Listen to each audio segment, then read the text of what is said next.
আমি যদি বিয়ে করি আমি ভাবতেছি আমি বিদেশি বিয়ে করব, কারণ বাংলাদেশে কোনো ছেলে আমার ভালো লাগে না। সো বিদেশি কোনো সুন্দর দেখে ছেলে দেখে বিয়ে করে ফেলবো, এটাই প্ল্যান আছে। না না না, আমার ছেলে একদম সিম্পল হলেই চলবে। দুবার শেখ অনেক বেশি কোটিপতি সেটা লাগবে না। একটা ভালো ছেলে হবে যে কিনা আমাকে সিম্পল ভাবে, মিডল ক্লাস ফ্যামিলিতে যেভাবে হয়, আসলে আমাকে দেখতে এরকম মনে হয় যে আমার অনেক টাকা পয়সাওয়ালা বয়ফ্রেন্ড লাগবে, এটা আমি না। একটু ভালোবাসা দিবে, একটু কেয়ারিং থাকবে, এটাই ভালোবাসা।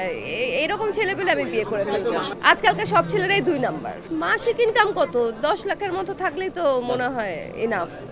কারণ বাংলাদেশে অনেক ছেলে দেখছি, বাংলাদেশে তো কোনো ছেলে, সব ছেলেরাই তো 2 নাম্বার আমি দেখতেছি, সব ছেলেই তো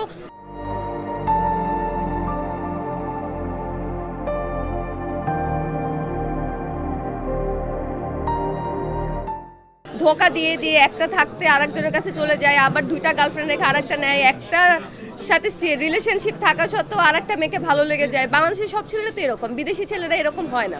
বিদেশি ছেলেরা যখন যার সাথে থাকবে একজনের সাথেই থাকে, আর খুব লয়াল থাকে, খুব ভালোবাসে। না না না, বিদেশি ছেলেরা ওয়াইফ ডিভোর্স দিয়ে তাদের গার্লফ্রেন্ডের কাছে যাবে। আপনি বিদেশি ছেলের ব্যাপারে আইডিয়া কম, এক এক জায়গার ছেলেরা এক এক রকম হয়। আরে আমার কোনো ছেলে নাই, আমি কোথা থেকে বিয়ে করবো?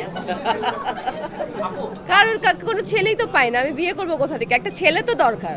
এরকম আমি অনেক ইন্টারভিউ এত সাংবাদিকের সামনে দিছি যে আমাকে একটা ভালো ছেলে দেন, এখন পর্যন্ত একটা ছেলেও আসে নাই। এটা একটা মানে আমি আর বলবো না ক্যামেরার সামনে, আমি লুকাবো কেন? আমার যদি হাজবেন্ড হয় আমি হাত ধরে আপনাদের সামনে নিয়ে আসবো। আমি হলো সেরকম মেয়ে, কিন্তু আমি পাচ্ছি না, কি করবো? যাই হোক, সিঙ্গেল আছি, ভালো আছি।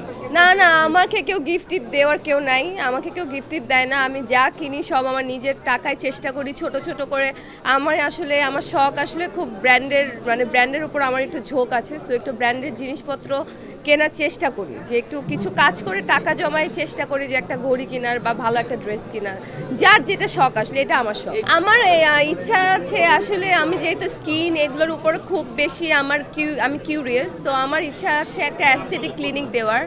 আপনারা সবাই দোয়া করবেন। আমি এটা আসলে আমি চাই যে একটা অ্যাস্থেটিক ক্লিনিক আমি আমার নিজের হাত দিয়ে দিব, এটা আমার একটা ড্রিম প্রজেক্ট। তো আজকে ড্রেসটাও আমার নিজের ড্রেস, আমি যত ড্রেস পরে আমার নিজেরই থাকে, কিন্তু না আমি স্পন্সারও নেই। আমার যখন ফ্রেন্ডসরা যারা আমাকে স্পন্সার দেয়, আমি স্পন্সারও পরে, আমি নিজের কাপড়ও পরি, কিন্তু আমি নিজের কাপড় পরতে স্বাচ্ছন্দ্য বোধ বেশি করি। যখন আমার শাড়ি, গয়না গাটি, ব্লাউজ এগুলো লাগে, তখন আমি বাংলাদেশে নিউ মার্কেট থেকেও শপিং করি।